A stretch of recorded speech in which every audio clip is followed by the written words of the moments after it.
আমি কি পালোঁ এতিয়া পনিতা হোটেল কি খাবি এতিয়া এতিয়া হোটেল আমাক কি খুৱাই তাকে খাব লাগিব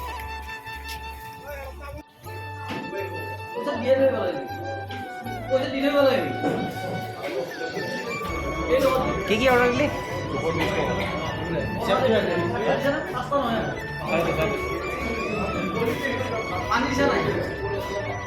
পানী লাগিলে লৈ গ'লে পানী 20 টকা লৈ আছে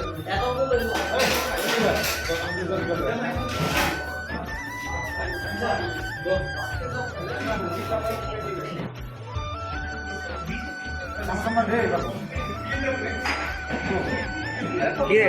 ৰ চামুচ লাগবে নেকি তো চামুচ নোহোৱাকৈ খা একো নহয়